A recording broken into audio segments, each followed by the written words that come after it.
Dun dun dun. Hi. Hey, how you doing? I hear there's a creepy echo in here, and it's bugging me a little bit.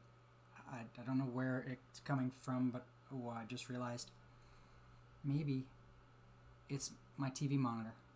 Oh! I got it. There it was. At least it's no echo on my end. If I come back and see this replay and hear that there's a creepy echo, then it wasn't the TV monitor on my end, and I'm super sorry. So we've had a fun week here at the Lift and Shift Foundation. We've done something called Battle of the Bots last week, and it was a blast. It was fun. There's a replay somewhere around here, over there somewhere. I don't know. There's some buttons around. Go check it out. Go do some things. And we've been behind the scenes, chatting in our Slack workspace with a design team that helps actually develop and run the program. So it's been a fun chat, and earlier today we were actually on Zoom discussing some of the finer points of the robot and some of the things that we'd like to see to really speed up some action-packed sequences and matches, and ways we can improve the gameplay, ways that we can further enhance the downtime between matches, and as an engineer, I just want to say that a lot of times this stuff happens behind the scenes, and maybe some of the favorite games that you play, if you play something like Halo, or even actually I'm going to use Minecraft as a good example. There was a long time ago before Microsoft bought Minecraft. Is that right? Yeah, those are the right words. Mojang was the people. Yeah, Mojang was the people who own Microsoft Minecraft, and there were updates all the time. So you would catch bugs, you would find things that didn't work. Yeah, hey, what's up? And what would happen is you're playing the game out there in the public, in the wild, and behind the scenes, the developers, the engineers, the software people, they're getting together and saying, hey, we heard about this bug, or we were playing and we saw this, or people played Minecraft version 1 point whatever, and for the next version they want to see this, or they want to see an ocelot, they want to see a new map in Call of Duty, Nuketown's got to come back for something. There's all these edits that people make behind the scenes, and you'll see this happen a lot in video games. And in fact, your phone is probably a very good example of this, because you get a new update, you get iPhone OS 13.5 or Android 12, I think, is coming out soon. Those things, they fix bugs and they update things, but at the same time, while you're playing with Android 11, there's a team behind the scenes over at Google or Apple saying, what are we gonna add to this phone next? Should we make the camera better? Does the GPS suck? What do we do here? How do we keep on top? And that seems to be a never-ending process. And for us here at the Lift and Shift Foundation, we had a blast on Saturday. Things happened at the very end. If you haven't watched it yet, go watch the replay. You can skip to the end, ignore of all of the other drama. That's cool with me. Once we swapped batteries out and we had robots bumping heads, it was very fun for the last 15 minutes. So yeah, go check it out. But we wanted to minimize that 45 minutes of downtime, or the downtime that happened in the 45 minutes. So some of the things we realized were, I had to take a very long break to actually change batteries. It's a battery swap, and it happens frequently. I run these events in person here in New York City when we can. There's a crazy virus out there, so we don't do it too often anymore. But battery swaps happen a lot, and it's just something that happens with the robots. They're constantly using power. They're constantly pushing and fighting and going places, and that kind of motion eats electricity, electrons flowing through the wires out of the batteries and things. They die. It's a long, sad story for the electrons. But in any case, these batteries we wanted to minimize the battery swaps, and I have a robot right here. I broke out the Ranger tank, so I'm gonna zoom. Can I zoom in big on this guy? Yeah, there we go. I'm gonna zoom in big on this guy for a minute, and I'm just gonna talk about him because he's kind of like the star of the show today, and I'm not gonna spend a long time tonight on him or his features or things, but I will say that this is the tank that we use on our fights. You can see there's my crumpled up sticker that I have to replace. But in the meantime, what you can see in way down here in the back, if I take off the brains, you can see the batteries underneath. When the screws are in here, and this is immovable, it's very hard to get in and out of here with batteries. And you can see my fingers are a little too big. And what you can't see is the space is just too small for the batteries to get in and out. So I really need to remove this for that. And also that you can see that the batteries are kind of flimsy in here. Like, see, you can hear them clicking and popping out. Watch that as I click one in. You see another one pop out. See that? They're not very stable in the battery box. So they fly out a lot, and they cause us quite a bit of downtime. And we've talked through ways to deal with this, ways to compensate for this. One, the first option was to build a better battery box, basically, a way to hold the batteries in the case, and that's cool and all that works. That would be like very awesome. And I'm not faulting this battery design being under here. The battery box is protected. It's very well protected from this robot going and doing a lot of other things. It's got the brain on top of it with a polyacrylic housing, but it's also got this structure. If I start unplugging things, it's got this structure around the battery box protecting it. It's got these metal struts right here.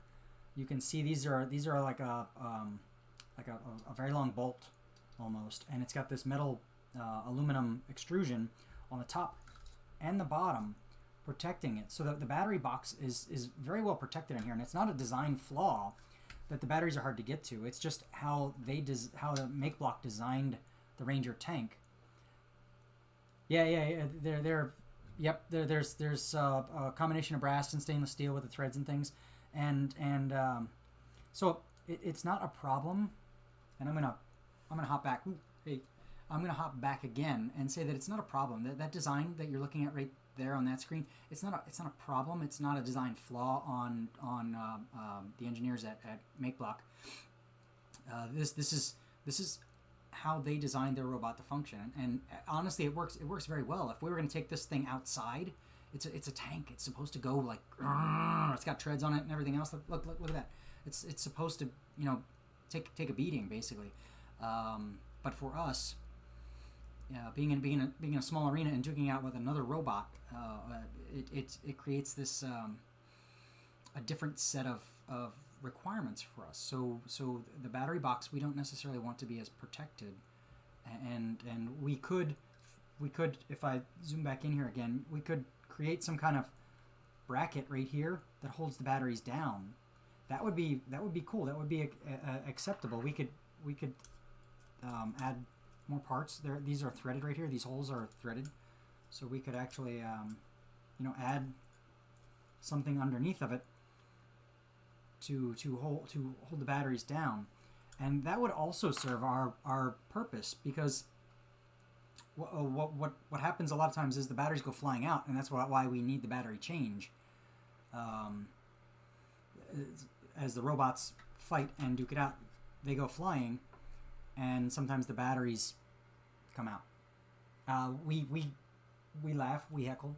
That part is super fun to us, honestly. And I will say, as the host and the guy here, it's a bit stressful because the batteries go flying out, and then I need to get the batteries, and I need to put the batteries back in. But as far as gameplay goes, when you're like duking it out with another robot, when you knock the batteries out of another robot, that's kind of like, that's like an added incentive. That's fun. That's a blast, right? I dig it, and I'm like fired up when I see it happen, but then the stress sets in and it's like, oh, I gotta grab the batteries.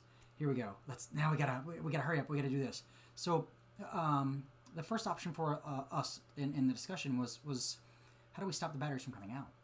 And that's kind of like a simple fix. That's going in and putting something over the batteries so they don't come out. I technically I could possibly just like tape it. I'm an engineer, but I was also in the Army, so duct tape fixes a lot. A lot of things you can do with 100-mile-an-hour tape and some 550 cord. So I'm not opposed to that as an option. But being an engineer and using Tinkercad and things and designing stuff and having 3D printers around, the idea to design a part for this was my uppermost in my mind, so to say, and I first latched on to this idea that if I come back, we were gonna find a way to keep the batteries from coming out. But as I evaluated different courses of action and thought about it a little more, and then I chatted with our design team. Hey Dave, Dave was very much in agreement that having the batteries fly out is fun, and it just adds to the excitement and the kind of like wow factor. Oh, I did that. I knocked those batteries out of there. It's a blast. It's fun. So we don't want to keep the batteries in place. We don't want to lock them in there because that kind of takes away from the gameplay. So coming to that realization, we now know we need the batteries not to be completely stable, but yeah, it is. It's like getting a KO in boxing. It's like a knockout. It signifies that you did it. The sumo battle was more than a battle. It was a death match. So we need these batteries to stay in place, we're not so stressed about keeping the batteries in place as we are with what happens afterward. When the batteries come out, it's hard to get the batteries swapped in this thing. There are screws that hold this down, so I need a tool. Right there, I will need a tool to unscrew this and take the batteries out of here just to get that part out, and then we still have to get under here. I've already taken the screws out that hold the battery box in. You can see the battery box is held down with these two screws right here onto this frame. So the next best thing we can do, other than designing a box of some kind to hold this in, is to move the battery box. If the battery box was no longer under here, I could get it out. I could swap the batteries quickly. So what I think we're going to try to do tonight is a quick draft of a plate to move the batteries to the back right here. And if you check this out, if I were to do this with the batteries and somehow have them hanging off the back, that is much more accessible to swap the batteries, right? Check that out. I have room for my big meaty fingers right here to get under here. There is enough room for a battery to slide in and out right there.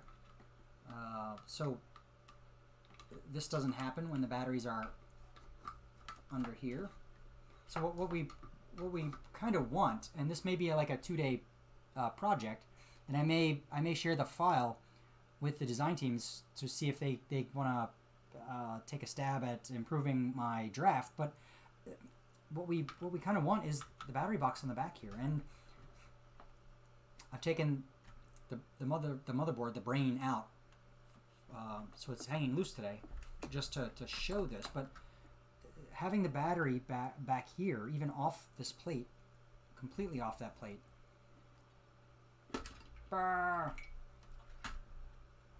like that, sitting on top of these motors, will greatly speed up my ability to swap these batteries in and out, and without necessarily taking the fun out of the game. In fact, it may change the dynamics of how the robot batteries fly out. It may make them harder. It may make them easier.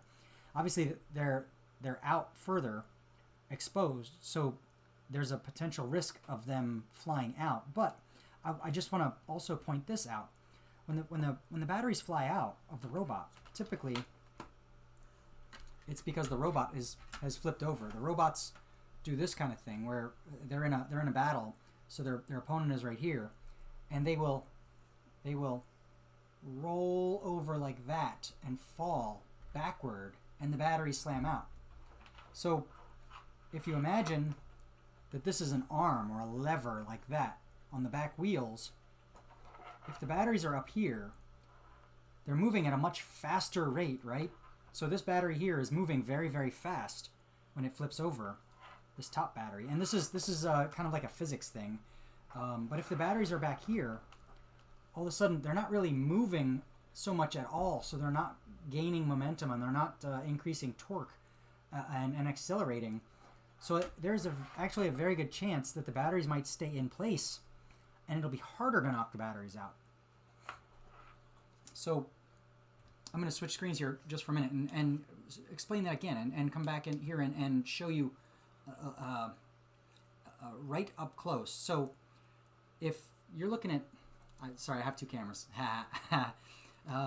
If you're looking at this battery box and you're looking at it just like we were looking at the tank, and you're saying it tips over.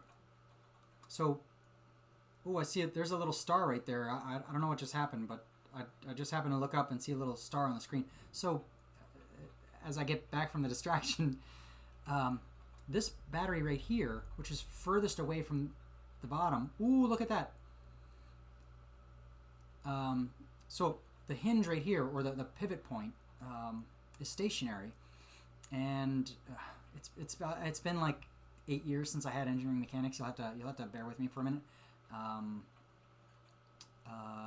I don't think I'm going to be able to do the math in my head, but I was going to try to give like a math example. Math's boring. Nobody likes math.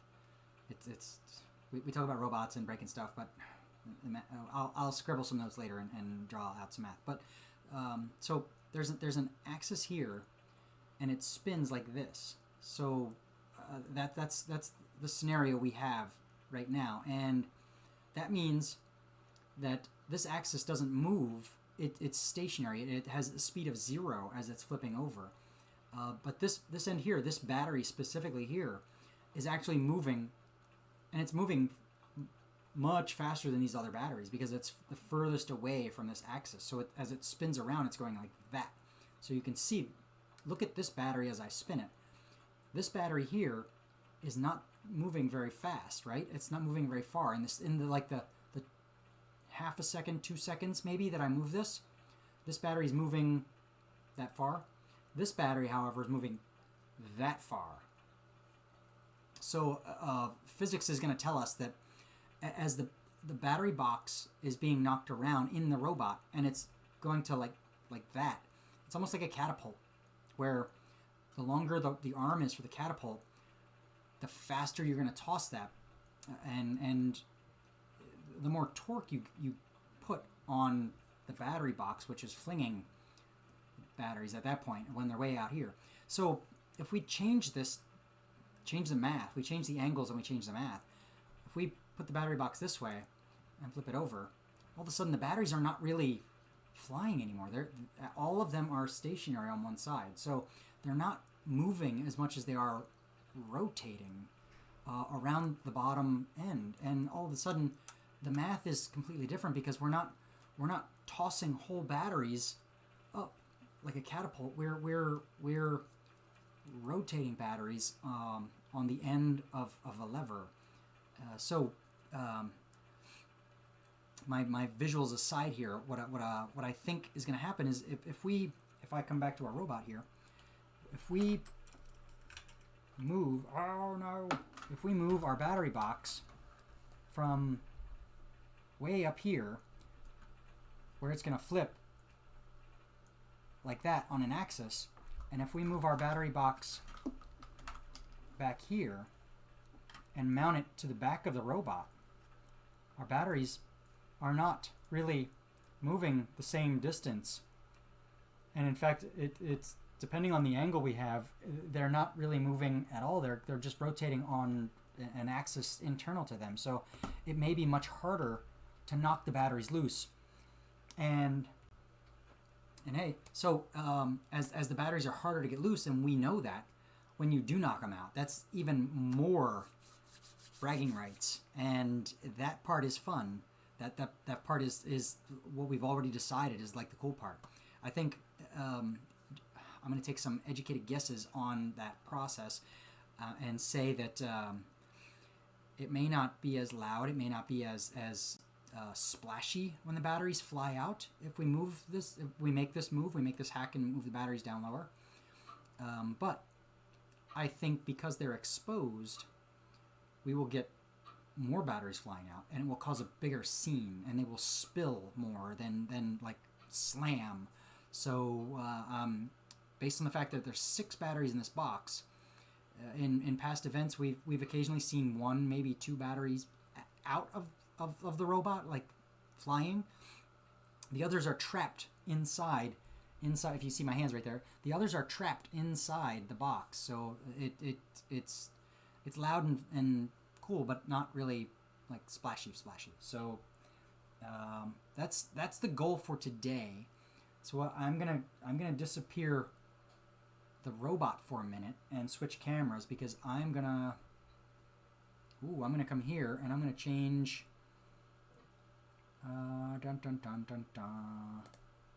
to me right there. Hey, hi, how you doing? Because we're gonna do a couple little things here. I'm gonna first measure some stuff and open up a Tinkercad browser.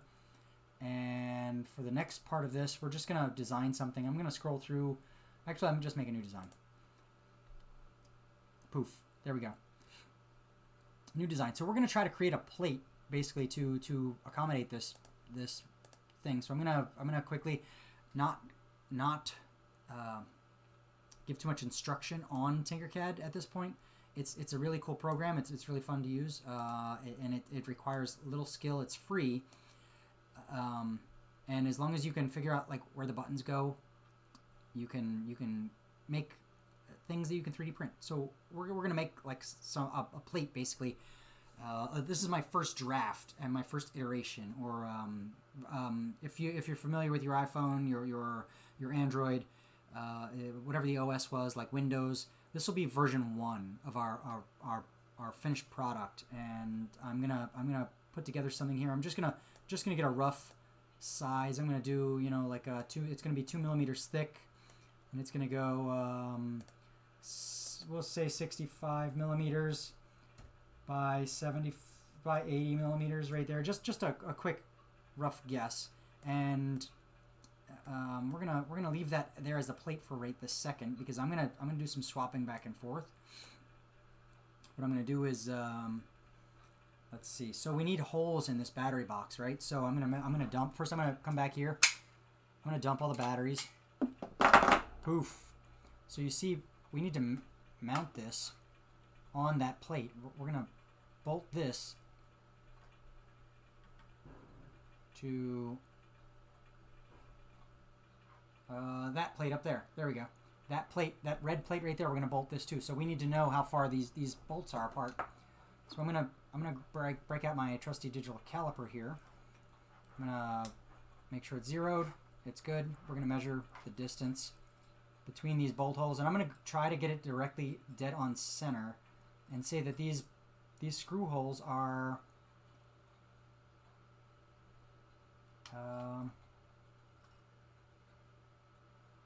57 millimeters apart. So we're going to go with 57 millimeters apart. And we're going to say the hole is, in fact, I'm going to come to the back here, because this is easier. We're going to do this from center to center. I'm going to measure twice. 57.3 millimeters. We'll go with 57 millimeters right there as the distance between those two holes. And I'm going to say each hole is, in fact, I'll use the inside part right there to measure the inside. I'm going to say this hole is 4.5 millimeters round. So we're going to go 4.5 millimeters round for holes, and I'm going to space them 57 millimeters. And I'm going to lock my caliper right there so I can come back to that measurement. And we're gonna hop in here. I'm gonna do this. I'm gonna create a hole. I'm gonna drop a hole in here, and I'm gonna make the hole 4.5 by 4.5, like that. And I'm gonna duplicate the hole and drag it away 57.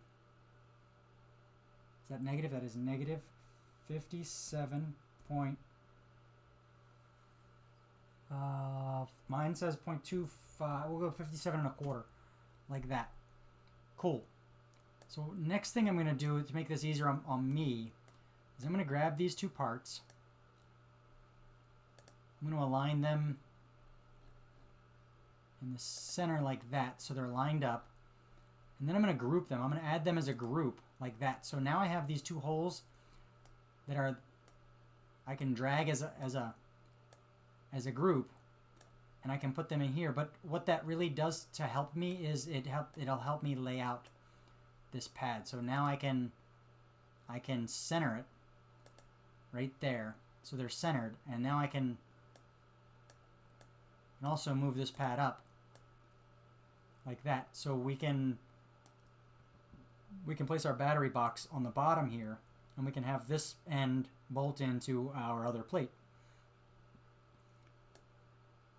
So I will center this right now. Again, make sure it's centered. It is centered. I'm going to group these together to cut out the holes right there. So now we've got our bracket. We could screw in our batteries into this now, and successfully. Yeah. Oh, hey. Hey there.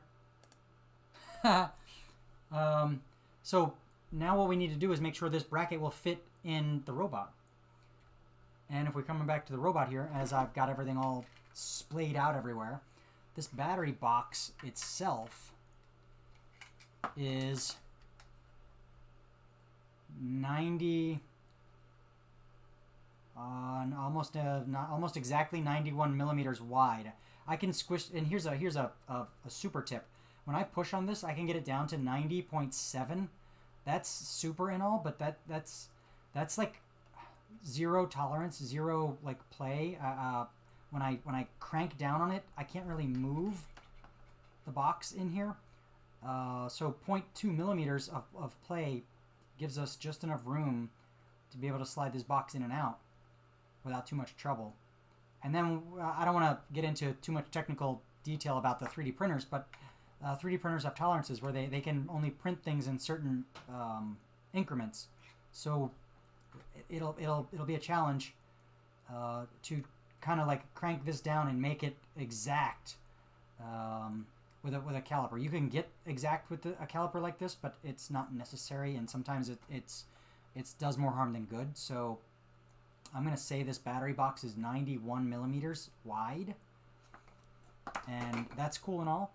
I'm also going to measure the outside of the tracks and say that what we can't have is a plate that is larger than 115 millimeters, or it starts to scrape the sides of the tracks. So knowing those numbers, we can come back to our box here.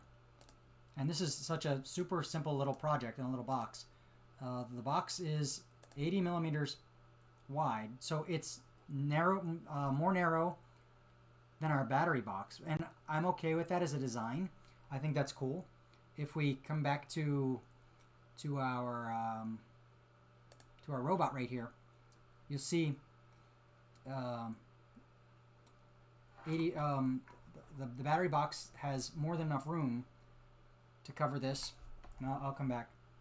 I forgot what I was going to say here, but the battery box has plenty of space around the robot here. As I pull back the brain, there's extra room around the battery box, so we can do that. And having our plate inside the battery box is cool. But what we want to know now is, how far deep does this battery box need to go? the battery box is AA size, so it's about 60 millimeters. It's you know, half a millimeter under 60. 59 millimeters, as I'm getting in there, and that means half. We need at least half to get to the bolt pattern, so it needs to be at least like 30 millimeters to get there. So as we're doing that, we have to imagine that red plate covering this whole spot here. We don't really need our plate to be that wide if we want to get into that screw right there. We need, I'm going to measure, we're going to get a little technical here. That's a joke. I'm not really going to get too technical. I'm going to measure the center of this hole right here and say that is 3.5 millimeters, roughly 3.5 millimeters to the edge of this plate right there. And what I'm going to show is this screw hole right here has threads in it, so we can add a part right there. We can add a screw, and we can screw it down as a part. So we can add a third bolt hole into our plate, and technically we can be done with it. This could be our finished product. So what I want to try now is see if we can slip a piece of plastic under or over this plate right here. So to do that, I'm going to use the battery box, because the battery box is thick enough. It's almost 2 millimeters thick. So if we can fit the battery box under here, then we know that we can fit the plate under there. And I'm having trouble with that part. You can see here it's kind of sticking a bit. It's hitting these motors. These are the motors that drive the treads. So if we stick something under here that's too thick, it will not fit for us, or we'll have to bend it. And I'm okay with bending it, to be honest. I think that will add a little flex to our plate, and it might make the batteries a little extra bouncy. So I'm kind of curious to see how that will work for us. But it looks like we can slip our plate right here, our red plate that you can see over there on the screen. Our red plate's going to slip here. The goal is to get it under here and bolt it up from the bottom. So I can stick these screws right in the bottom also and hold the red plate in place, and then we can screw down our battery box right here. So now what we just need to know is how far the bolt holes go from back and forth between these. And like I said, I just measured this bolt hole to be 3.5 millimeters. 3.5 millimeters right there outside the battery box, and the battery box was 30 millimeters, so we have like 33. And I'm doing a bad guessing game right here. You can see I'm eyeing up the centers of each hole, so I'm going to say that this is 29 millimeters. So 29 and 3.5 is 32.5, and that's about all the math I'm going to do tonight, because that's a little crazy. But 32.5 millimeters. So I'm going to come back to my part, and I'm going to zoom in a little bit. I'm going to make another hole. In fact, I'm going to take it apart right now. What I'm going to do is one of my favorite things to do in Tinkercad is to shrink the size of the screen, and I do that because I don't like doing this. Because that gets annoying, and you can see the workspace shifts. I like to just leave it open, but I like to have it small and off to the side. So I shrink my view down, my zoom down in Chrome when I'm using Tinkercad, and that's just a trick that I will always share with people, because it drives me crazy. to have this giant box on the side. I'm sure it's cool for my kids if they were playing, and possibly my parents if they're not wearing their glasses. But I'm good with it on my screen, just shrinking it down. But what I'm going to do now is I'm going to disassemble all of this because I need another one of these pieces right here. So I'm gonna click on this. I'm gonna hide it. I'm gonna hide it right now because I don't want to click on it by accident. So I'm just gonna do this number. I'm gonna take these apart. I ungroup them so they're just there now. I'm gonna duplicate this one. And I'm gonna move it up 32.5 millimeters, and I'm gonna do a negative 32.5 millimeters, and I'm gonna click it right there. Now I'm gonna go back. I'm gonna group these back again so they're a whole now. Now I did all this for a reason. I'm tricking everything else. I now align these in the center. So now I have my third hole, the bolt hole attaching to the robot, centered in between the two holes for my battery box. So now that I have all of that laid out like that, I can group all three of these as a whole together, and that's the whole shape, like the bolt pattern for our plate. So now I can show off my box here, or my plate here, and I can move my plate around to make sure I get the size I want, the shape I want. We can scale some of this back. I know I don't need 65 millimeters anymore, so what I can do is I can click here, and I can actually I'll just drag it down and make it something like 45. Let's say 45, and that looks good. And I can even shrink down. We don't need 80. I'll try 70. I'll see if 70 stays inside the space. Yeah, that'll work for there. We'll go with 70 and the other number. Now I'm just gonna line this up again so everything's centered. Fine, we'll center it that way too. Right there. I'm gonna, before I click that.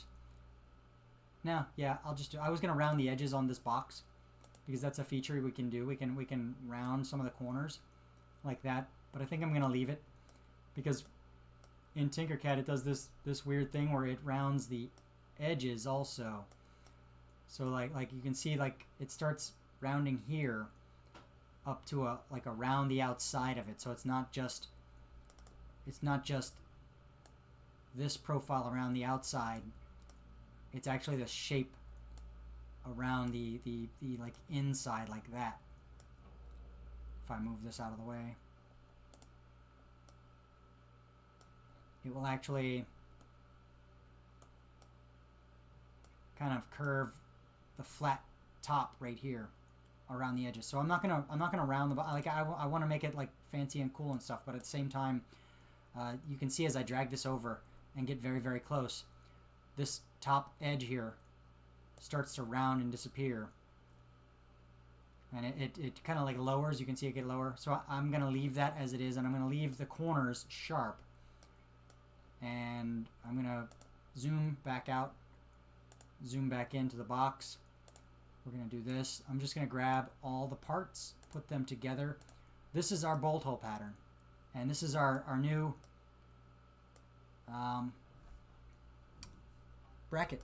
So we just made a quick bracket, and we're gonna mod our robots.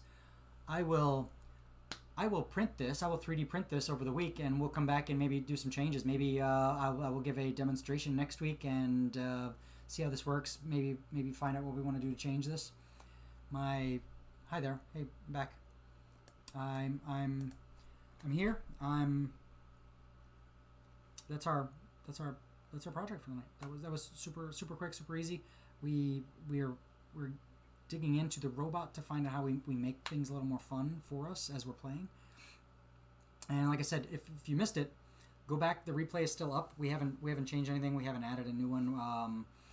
The replay is still on our Twitch page, and I think it's like an hour, a little over an hour. But go back and check. Watch.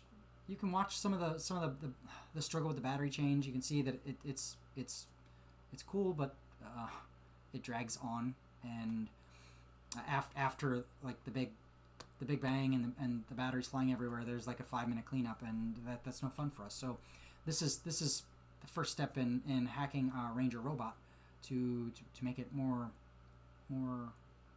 action packed for us.